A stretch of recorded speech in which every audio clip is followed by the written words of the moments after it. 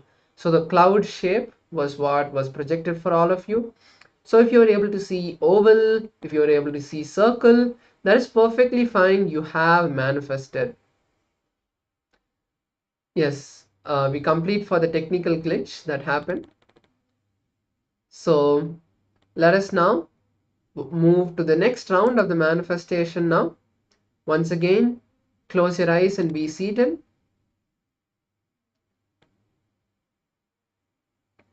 Start visualizing Swamiji inside your third eye.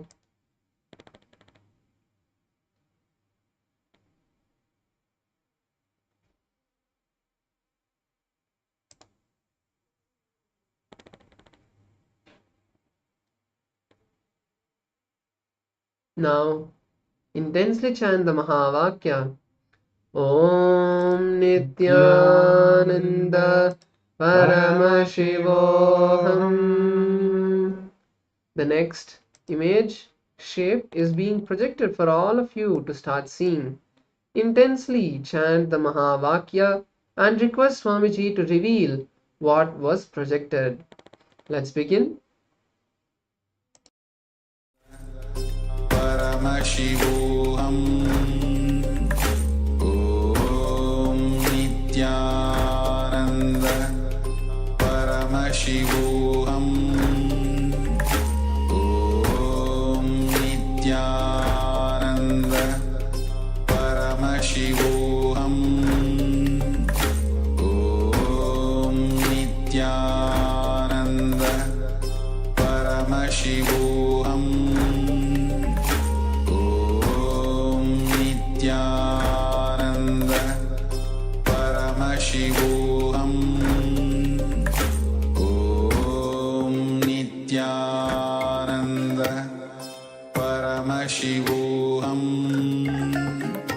Om Nityananda Paramashivoham Om Nityananda Paramashivoham Om Nityananda Paramashivoham Om Nityananda Paramashivoham Om Nityananda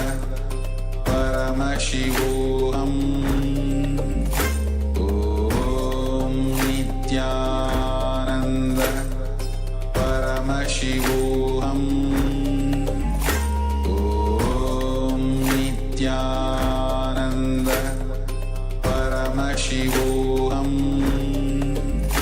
Om Nityananda Paramashivoham Om Nityananda Paramashivoham Om Nityananda Paramashivoham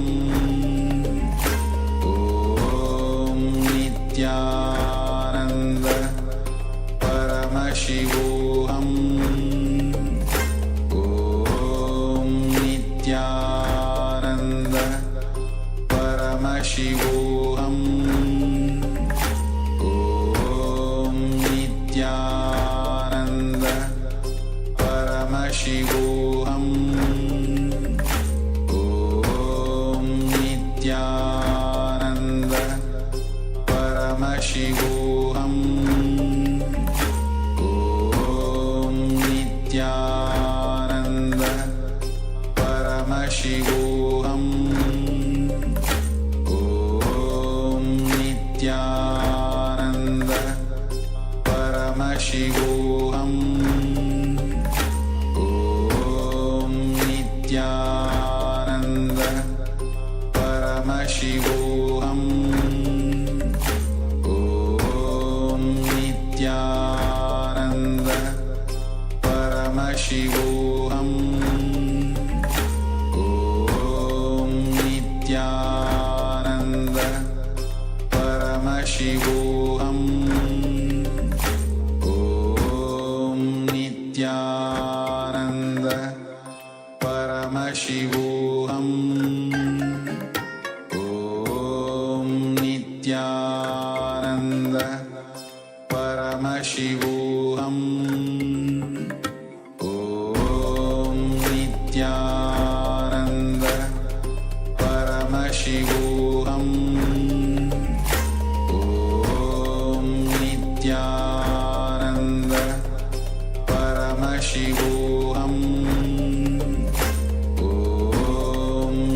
Nityananda Paramashivoham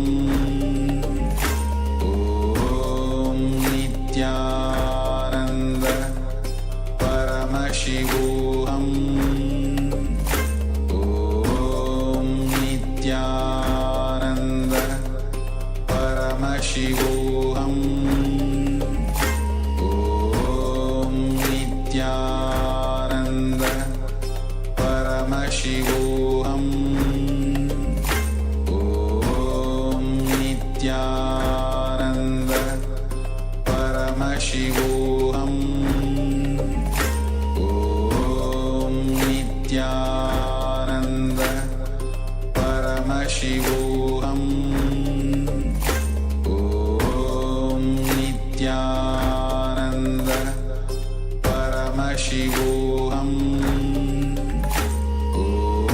Om Nityananda Paramashivoham Om Nityananda Paramashivoham Om Nityananda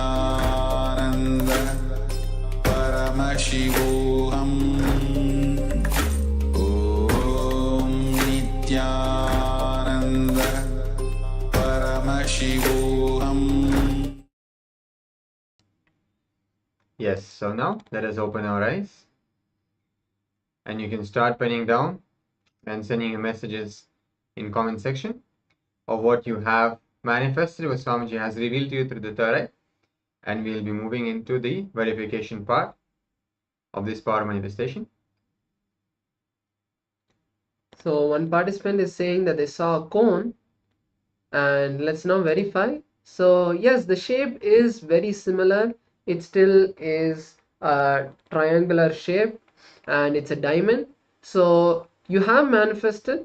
Congratulations.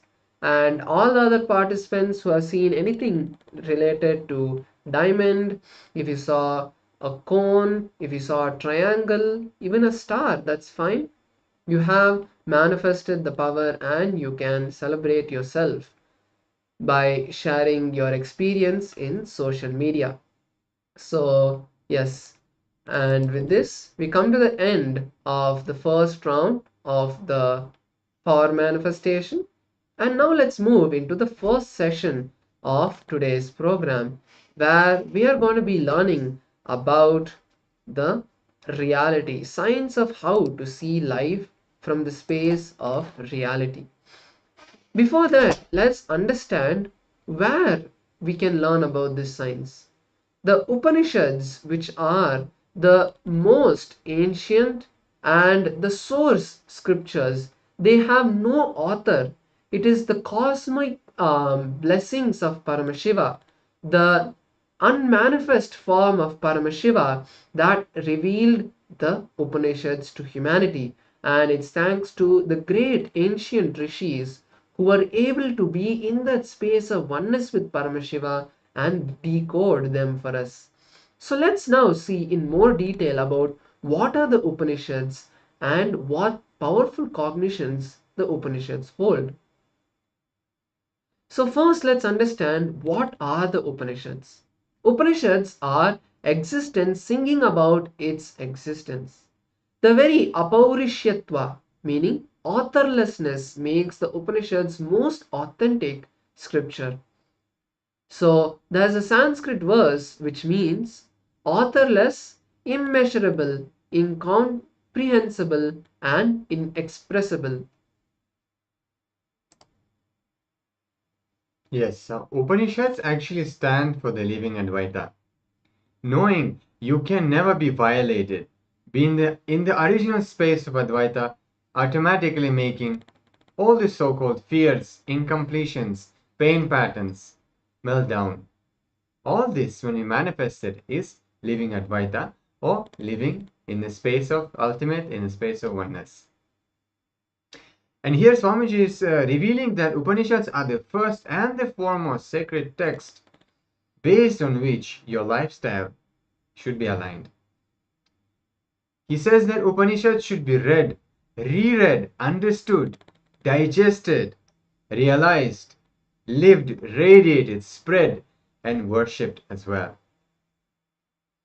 Bhagavan is telling that Upanishads are the purest, the pristine, pure truth as it is.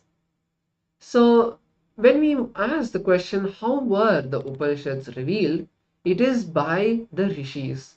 The great and perfected rishis sat within themselves in samadhi, their whole being vibrating in that space of the sacred truth with the space of oneness with Paramashiva. The cosmos started singing and radiating through them. That expresses as the Upanishads. Yes. So let us delve in even deeper into the history of the Upanishads. See, Sri Rama, Bhagavan Sri Rama gave Muktikopanishad to Bhagavan Hanuman under the sacred banyan tree in Adi Kailasa. Agama records very clearly Sadashiva gave Agamas, revealed Vedas, everything to Saptarishis in south of Kailasa Parvata under banyan tree, and Ramayana describes also clearly with Saptarishis. Ramachandra Prabhu stayed and realized all the Vedas, received all the revelations of Agamas and Vedas from Bhagavan Paramashiva. So let's understand the meaning of Upanishad. Upanishad means sitting. That is all. It just means sitting. We can give the meaning like sitting at the feet of the master or sitting with the divine, but ultimately the word Upanishad means sitting. That's all. When you sit, not saying your body sits, when you sit, the truth is revealed. And we have a beautiful story from Upanishads, in fact. There was a small bird sitting on a tree, eating bitter fruits and sweet fruits. When he eats the bitter fruit, he feels suffering and pain. When he eats the sweet fruit, he feels the joy. There was another bird, sitting just above on the higher branch. That bird was neither eating nor spitting out the fruits. No pain, no pleasure. That bird was simply sitting. The small bird was sometimes eating the sweet and sometimes eating the bitter fruits. Whenever it eats the bitter fruit, it says, "Oh, life is pain." And he would look up and see that beautiful big bird. He would say, "Oh God, see that bird, so peaceful, so quiet, not having pain like me. Let me go towards that bird." He would slowly start going towards the bird. After a few minutes, on the way, he would get tempted and again he would taste the bitter fruit. And he would taste the sweet fruit. So he would think, "Oh, life is good." So he stopped looking towards that bird. He'll forget that beautiful bird which he saw.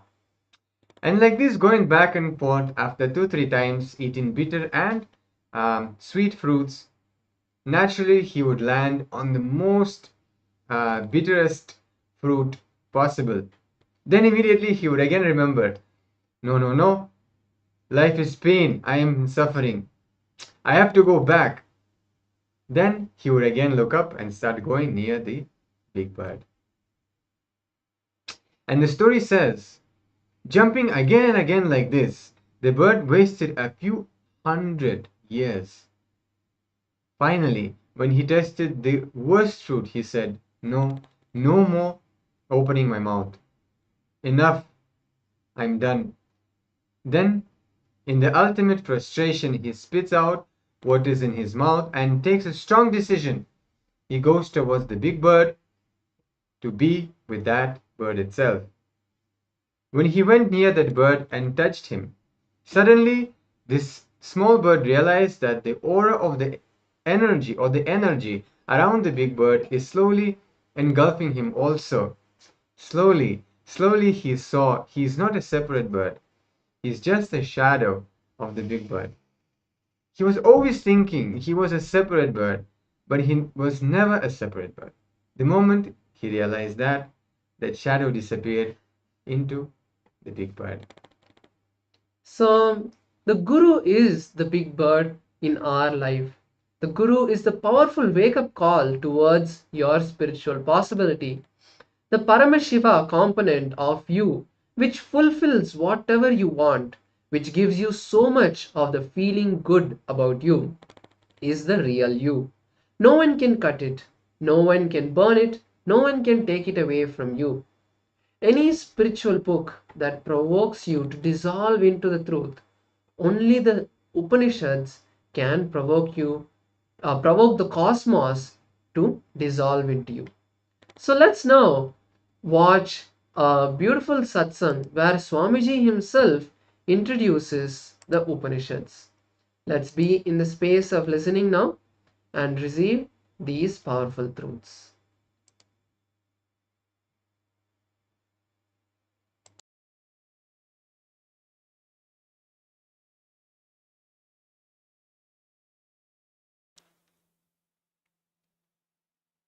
The more I remember this word, more is pouring out.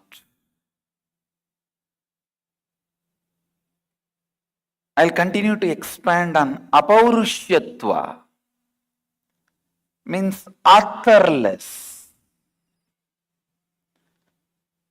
So many dimensions need to be explored. We need to understand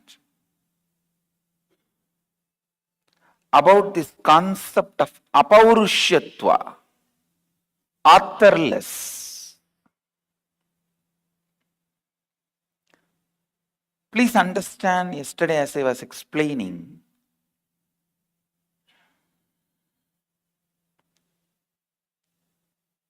any idea,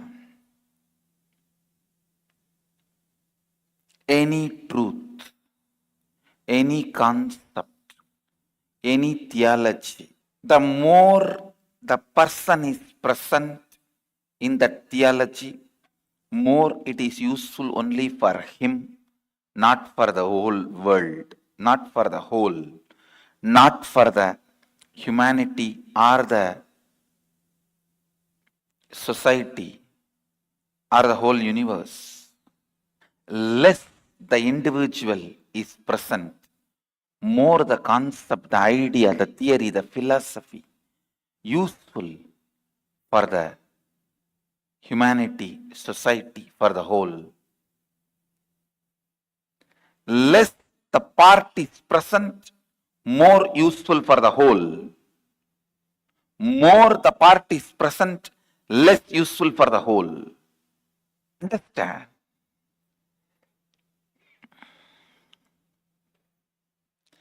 Less the individual is present, more the truths, concepts, ideas are useful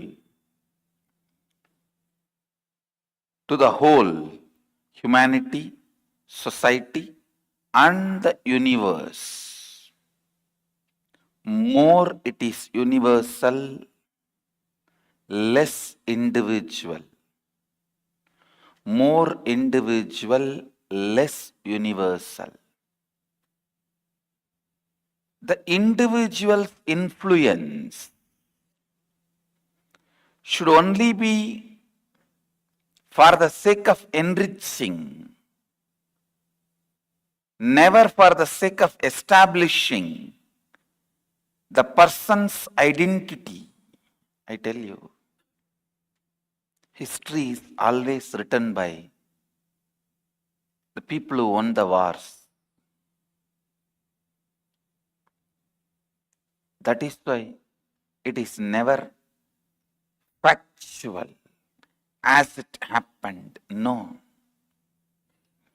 No history is factual. Only when the author's individual vested interests, fear and greed to certain ideologies disappear, only then the history becomes factual, whole, useful for the whole universe and whole humanity, whole society. Histories written by the people who don't have any vested interest only is called Puranas. Puranas are more factual than any history written by the people with vested interests. Don't read any book where author is heavily present. If the author has disappeared within him and he doesn't have any vested interests, fear or greed for an ideology, then read that person. Not just his books, read that person's very life, be around him and learn. You will catch the truth. Apaurishyatva.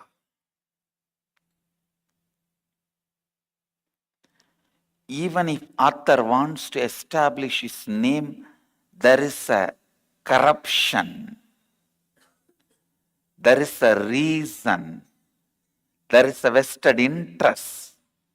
There is a fear or greed. Sometimes authors don't put their name, but they put some popular person's name because they wanted that popular identity to protect their work. That is why so many works are attributed to Adi Shankara. Only when the individual is absent, his personal vested interests, fear and greed disappears, dissolves. He becomes a pure channel for the existence to sing its own existence.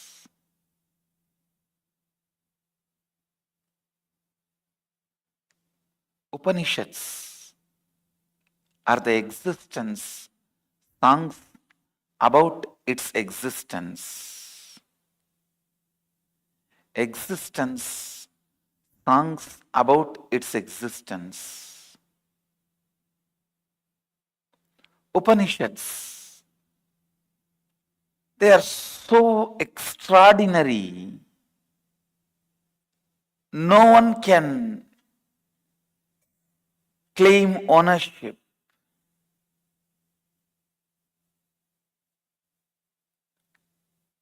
All human beings put together from the beginning.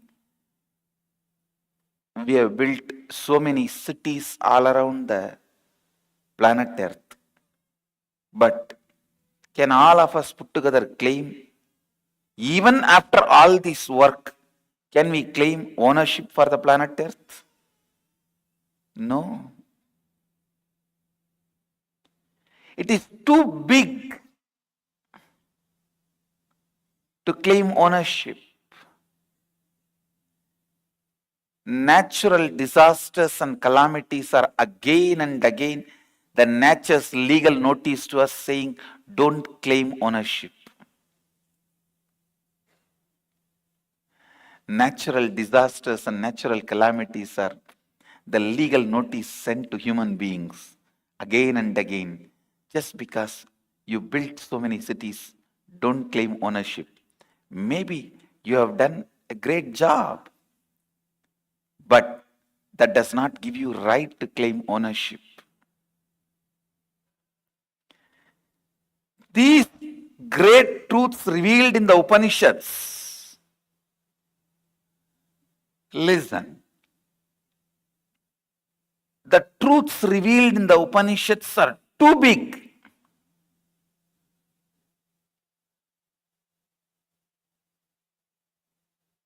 Just because through you it got revealed, you can't claim ownership. It It is foolishness to claim the ownership for a country because you found the sea route for the country. Yes, you might have found the sea route, but you can't claim ownership for that country because of that. Just because you have found earth is round, you can't claim ownership for that earth. The truths revealed in these Upanishads are too vast, too big.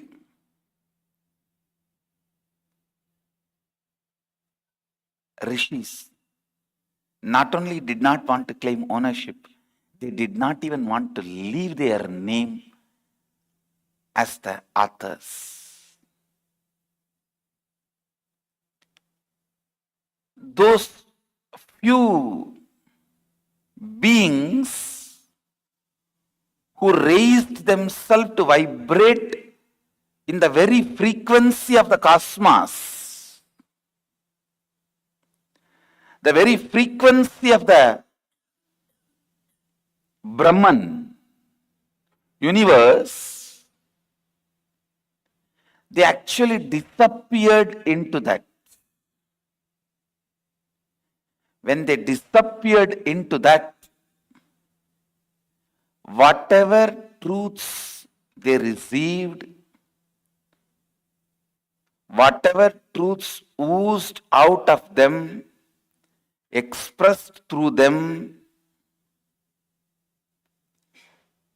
that got recorded as Upanishads. I think those rishis understood when they disappeared only these truths were expressed. That is why they very clearly decided not to own those truths even by claiming authorship.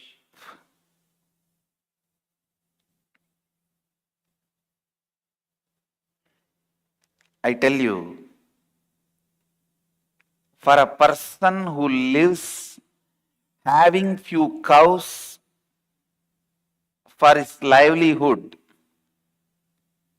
he has a small goshala with 2-3 cows, and with that milk he makes curd, butter, ghee and sells.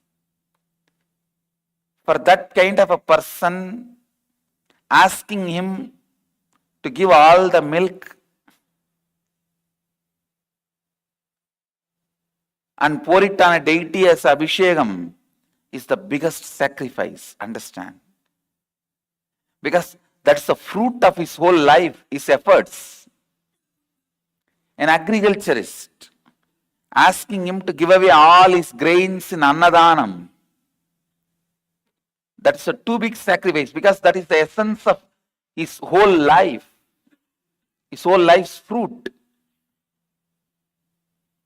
If an agriculturist gives the grain, that is the sacrifice. A person who owns a goshala, he gives away all his milk, that is a sacrifice. You can see many times a jewelry shop owner. I have heard many times when people go to them for donation, they will give money but never gold, because somehow sentimentally they feel that is their life. And same way, a textile shop owner, he may give money but never clothes, because he feels that is his life. I tell you, same way, a writer giving up his name and authorship without mentioning his name is the biggest sacrifice. That is the biggest sacrifice. If you are an author, you will understand what I am saying. If you are a writer, you will understand. And especially after expressing such lofty ideas, I tell you, any dust, if it digests Upanishads, he will sit as Mahadeva. He will become Mahadeva. Any Shava digests Upanishads will become Shiva. The strength, the energy, enthusiasm, excitement, life, knowledge, bliss, intelligence, the way it gets infused into you, I tell you, Upanishads can make any Shava into Shiva.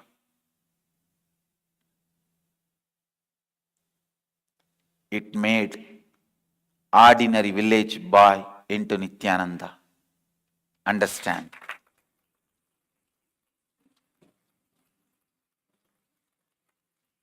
Upanishads, I can tell you from my experience, it made me, it can make you, anybody, into Mahadeva, Shiva. Whenever a author gets into the greed of how better I can perform, he will hit an inner space called author's block. Please understand. Whenever the greed, how better I can perform, enters into the inner space of the author, he hits at the blockage called author's block. He will be struggling now. What words he has to put? What should he do?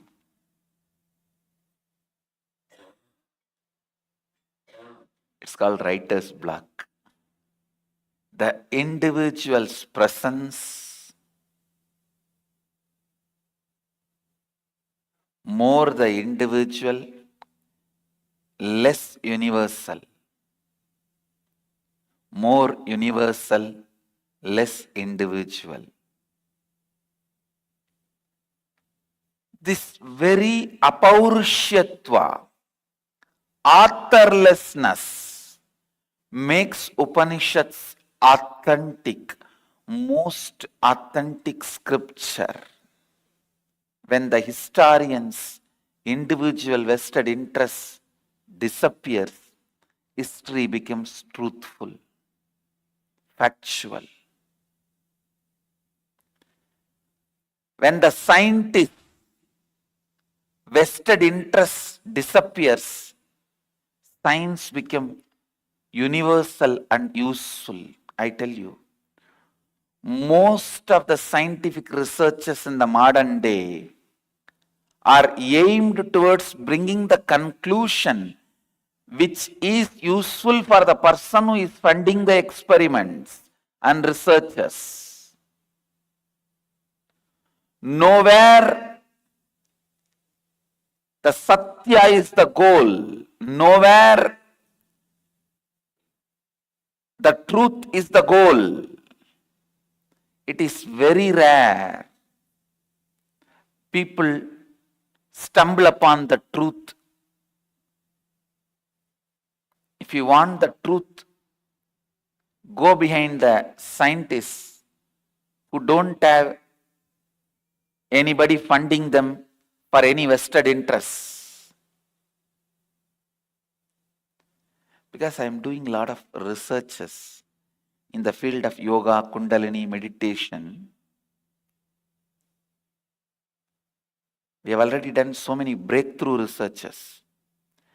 Last Haridwar and Varanasi Inner Awakening, the research we have done and established now proves beyond any doubt the power of Kundalini in the field of anti-aging. What medicines are able to do? At least, because medicines are able to do only 5% of what we were able to do, we were able to cause more than 200-300% the anti-aging effects on the human body through meditation and Kundalini.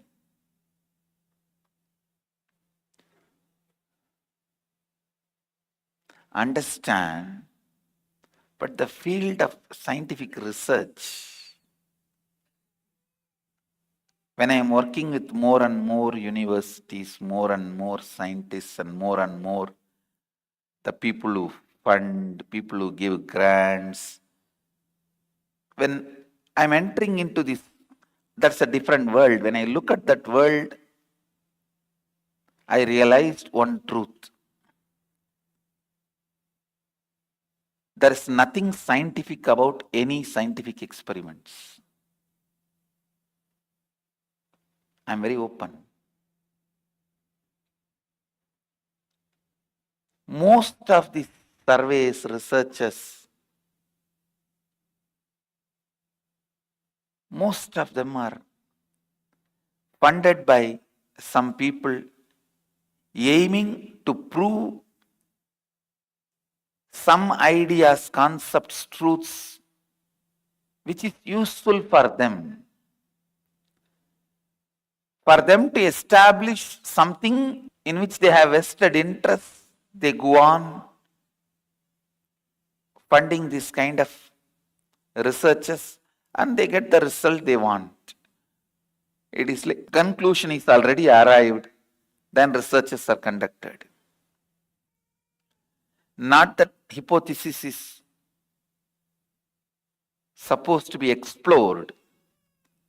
Hypotheses are just explained by the researchers. A real research should be exploring the hypothesis. A real investigation should be exploring the truth. When the vested interest enters, the truth dies. This apaurushyatva, authorlessness authenticates the power of these truths. Let me be straight, honest, truthful to you all. Authorlessness makes this whole Upanishads authentic because they are not even interested in establishing their name. Forget about for-profit, non-profit. They don't even want their name to be established. When you are overwhelmed by the greatness of the truth, you will understand you can't own that.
Nityananda Paramashivoham Om Nityananda.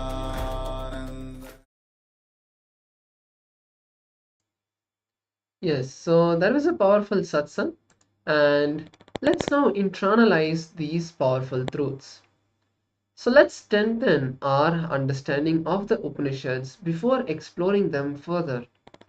And all of us should know that the Upanishads were revealed to Bhagavan Ramachandra Prabhu by Paramashiva himself. You can also now take a few minutes to share your powerful cognitions that you had from this satsang, like all the powerful clicks that you were able to relate to in this satsang. Pen down at least 10 powerful cognitions from this session and share your major understandings in the Zoom chat. Let's take a few minutes to do this. Yes, just to help you guys to move into a deeper understanding. See, we are not penning down something which we heard from Swamiji during this session. We are penning down our internalization of the powerful cognitions which we received from Swamiji during the session. So, if you understand that whenever individual is present less, then the truth is present more, right? If you take this one, so try to internalize that. Look inside, what does that mean for you? Like, how do you understand that? And from that, you will be able to manifest more powerful cognition. This way, whatever Swamiji has revealed will be becoming part of us, and it will be going deeper, and we will be starting manifesting our own powerful cognitions, which is directly relevant to our life. Then only we can move to the next step of nididhyasana, which means where we are starting living, where we are starting to express these powerful cognitions in our life. So let's begin.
Yes. So now we'll be moving to the power manifestation. See, when we manifest powerful cognitions, we complete with a lot of our patterns which we carry. And then to complete this cycle and experience complete completion to where we enter a non-return zone where our patterns can never ever come back, to do that we always manifest powers. So when we manifest powers, our patterns becomes powers, right? So with this context, let us enter into the power manifestation. Today we are going to be manifesting the power of quantum memory, which is by seeing a particular piece of text, we will be able to immediately imbibe everything that is there in that page and be able to write it down. So the power is in the Sarvajnanottara Agama, another scripture directly revealed by Paramashiva. In this scripture, the verse 15 is where he reveals the size. He says, Evamevatma bhavena samstitastayu yoginaha sarvajñatvam pravarteta vikalpya rahitasya tu. The translation is, when such a yogi who establishes himself in absolute non-dual oneness with Lord Shiva, and who keeps himself free from all sort of differentiating notions, the exalted superpower of all-knowing, Sarvajñatvam, gets unfolded in its fullness. So here Paramashiva also gives us the technique. He tells us that when we enter that space of oneness with Paramashiva or with Swamiji, who is Paramashiva himself, the exalted power of Sarvajñatva, meaning the all-knowingness, happens in us. So let us now manifest the power. So for 1 minute, I will be projecting the page number 186 of the Science of Living Enlightenment book. All of you will have a glance at that book, at that page for 1 minute. Then I'll project the instructions and all of you will be able to start writing down the whole page in your book. You can write it down, you can type it.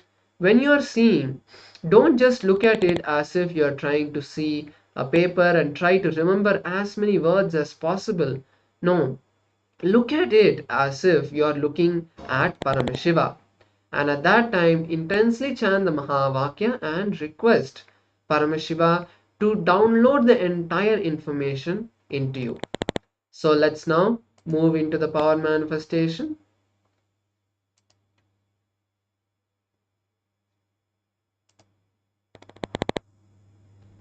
So now I'm going to be projecting the page for all of you.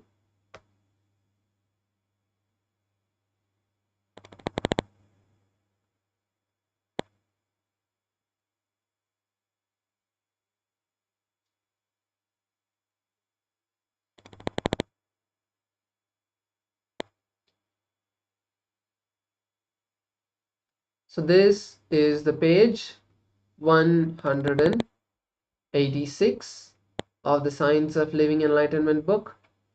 Intensely see the page.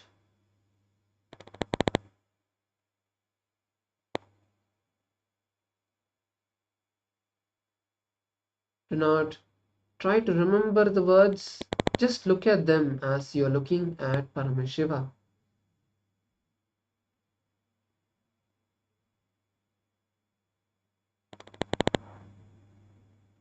We have a few more seconds.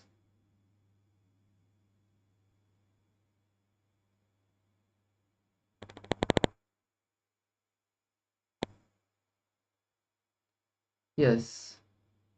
So now, close your eyes, take a moment to request Paramashiva to download the entire page into your inner space and start writing down everything that you are downloading. Let's begin the manifestation. Om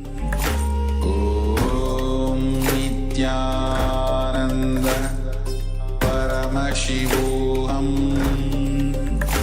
Om Nityananda